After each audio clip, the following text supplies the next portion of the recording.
So we want to look at the relationship of chords in circles. And first off, we're going to talk about what a chord is. So a chord is a segment that connects 2 points on a circle. So just like this chord goes from one side of the circle to the other. Now note, this particular case goes through the center of the circle, and that's called the diameter. So we don't really want to talk about diameters and chords as one group. So we're going to be talking about chords as any line that doesn't go through this center, although technically a diameter could be that. So this is a chord, and one important concept, and really the main concept of this video, is the relationship between a chord and a radius. Of course, a radius can also be diameter. So really it's a relationship between a chord and either the diameter or the radius.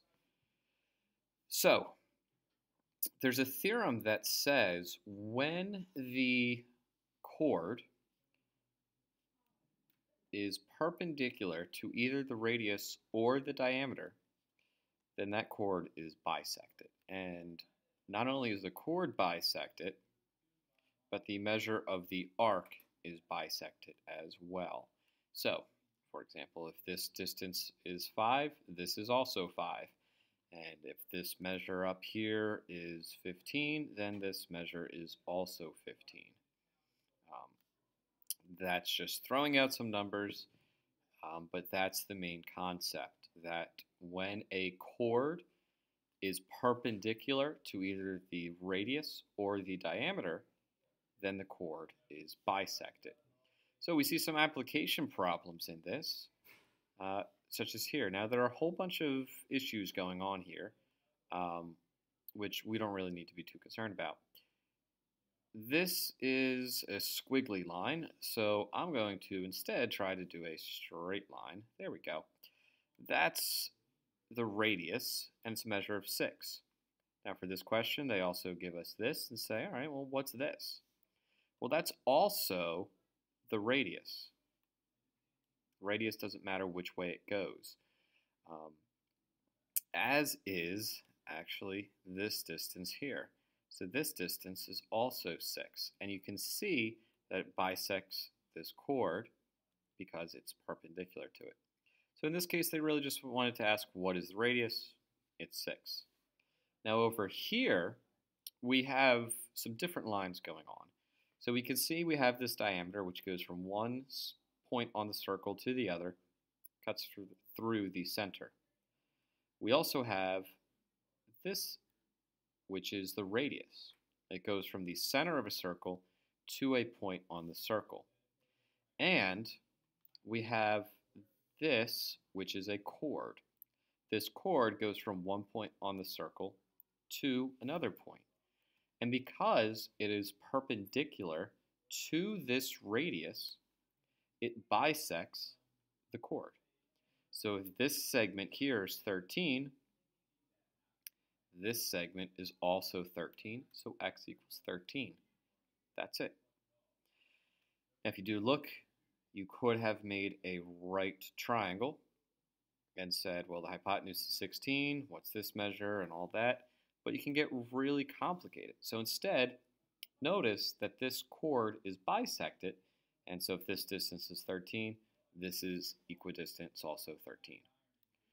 Some more difficult problems just have more information, but the core concept still is there. So here we have this distance, which is x, and we have this distance, which is 8.7. We want to find out what the measure of x is. Well, here we can see that the radius is 16.3. So it must be true that 16.3 minus 8.7 is equal to x, since both of these green lines are the radius. Note that this distance here goes from the center out to the edge. So these two segments added together are actually the full radius. So 8.7 plus x is equal to the radius of 16.3, or 16.3 minus 8.7 is equal to x. If I subtract those, then I get, oh, I did not have my coffee yet. This is going to be 8.6? No, 7.6. 7.6. So again, notice the radius. And here we don't even really have an issue with the chord. This has little to do with the chord itself. So just realize, hey, this is the radius. And so if part of it is 8.7, the other part must be 7.6. Here, same deal. We can see that the radius is a measure of 20. So this measure must be 20 as well. So we can set up the equation that the radius, 20, is equal to x plus 10, which is the same as 20 minus 10 is equal to x. So x is equal to 10.